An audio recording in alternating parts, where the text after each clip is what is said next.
Casa 1, Torinho, casa 2. Passar ela rapidinho. O ano passado. É. Eu escrevi? Não. O computador escreveu. Pois. Tá? Tá. Valeu.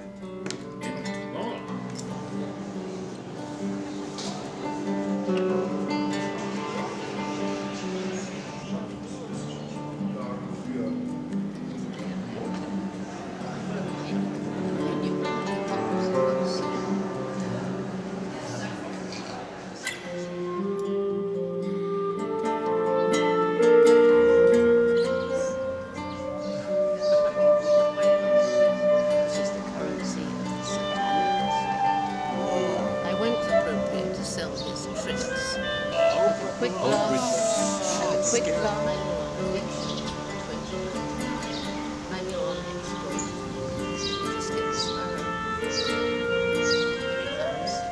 I think that music has always played a really important role in my life.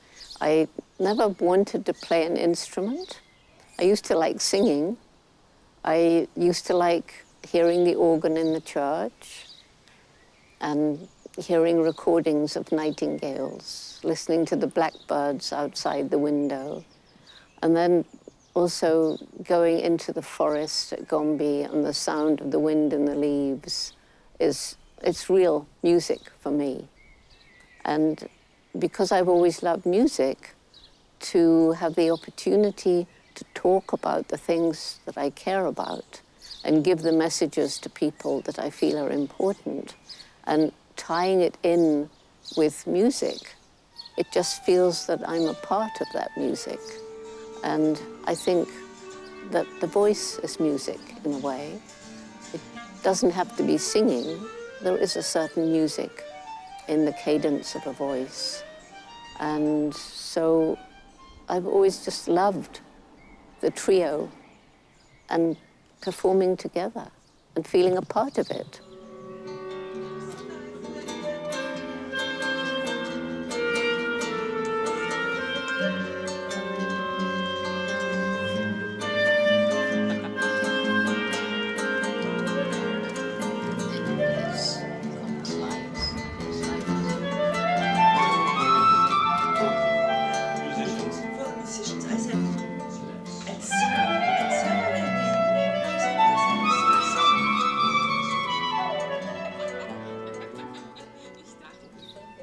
Quite honestly, although I took tapes to play at Gombe, it never really worked. There wasn't terribly good acoustics, and I didn't actually use it very often, because for me, the music was out in the forest and the sound of the waves on the lakeshore. And, you know, and then when you get a storm and you get this incredible, the storm in the forest is so rich in sounds, all kinds of sounds. And that, for me, is the music of nature. And taking some music from outside into nature doesn't work for me. It doesn't. So for me, it's to be on a platform with two people playing music, and then into that music, I can feel the music of nature. And so that situation, being on the stage with musicians, is perfectly natural, and it fits and it works with what I'm feeling.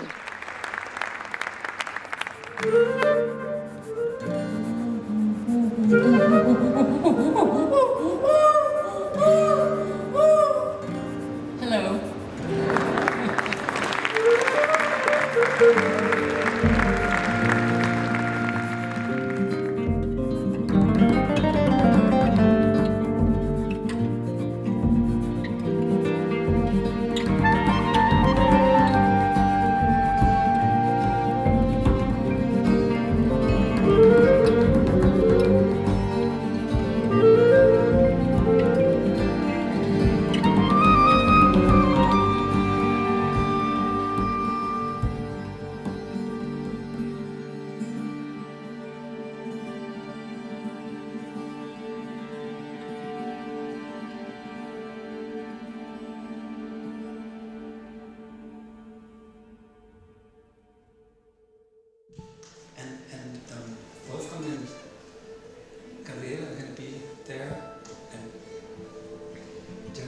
us then to the stage.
I think that when I'm on the stage with music, it actually increases the energy.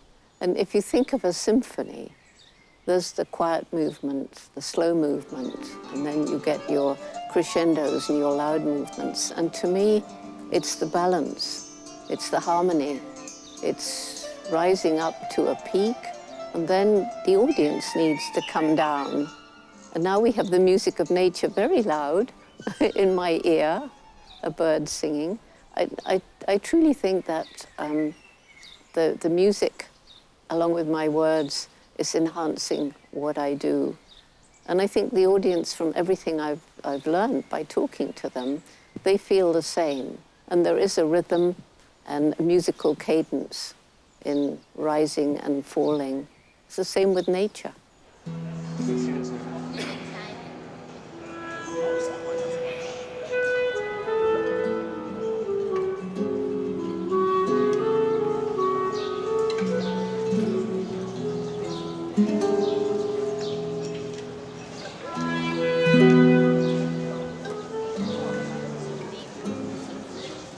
In the early days at Gombe, I didn't have anything as sophisticated as, I had not even a typewriter. I had a pencil and paper. We had almost no money. And it was much, much later that I got some equipment to play music. It was basically classical music. And I used to sit when we had the little house down on the beach and play music when I was working.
That was my dog, Rusty. You can't share your life in a meaningful way with anyone. But sometimes something happens that's like a huge reward. It's something that happens which makes you think, oh, goodness, it really is all worth it.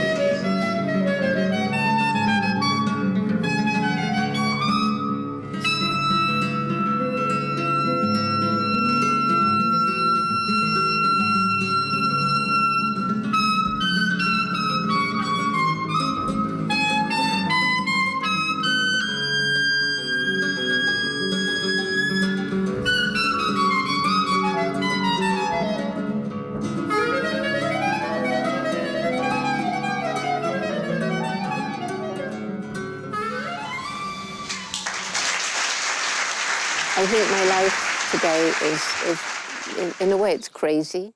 It's traveling the world about 300 days a year and delivering the message. And I feel that's important because so many people have lost hope, and we are destroying the planet at a rather fast rate.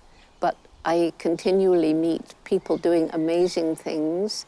Nature has an incredible resilience if you give her a chance. The young people, once they're empowered, it's amazing what they're doing to turn the world around, and I have great confidence that more and more and more of them are becoming involved.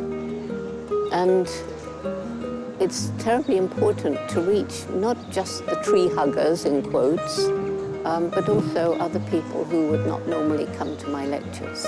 So I take any opportunity I can to reach those people who wouldn't normally hear the message.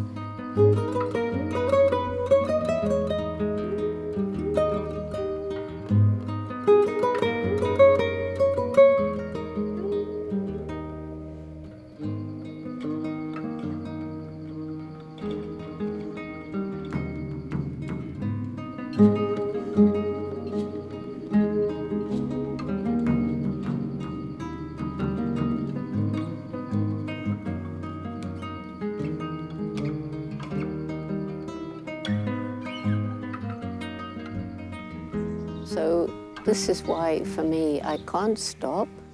I was given a gift, and I think Wolfgang, Gabriele, you were given gifts too, and you use your gifts. My gift was communication, and I have to try to use it. And I know that the message is getting through because people have told me.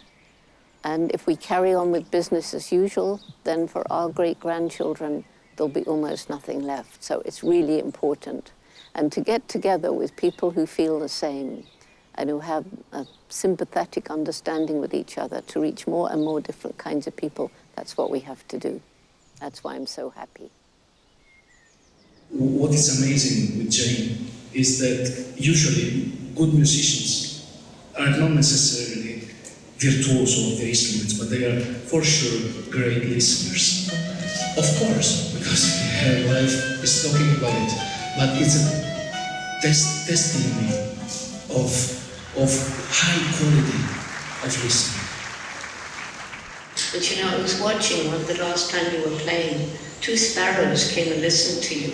I think they were rather in awe because they stopped squawking.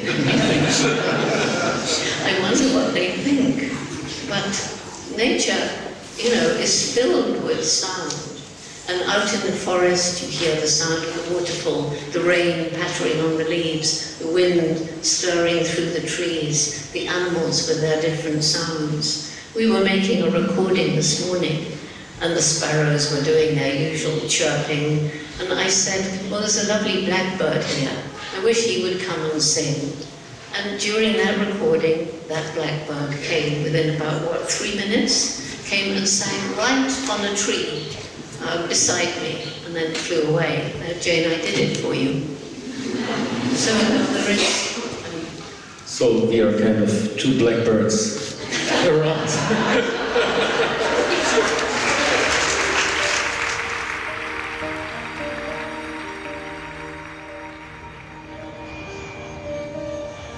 That is not music.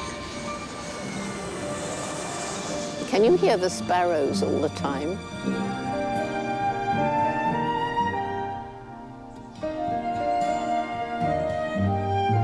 Because they're not exactly the most musical of birds.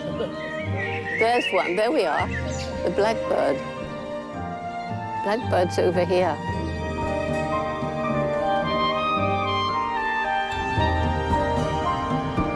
If he'd come right in this bush and sing, wouldn't that be magic? Let me just get the sparrow. There he comes, she from her nest.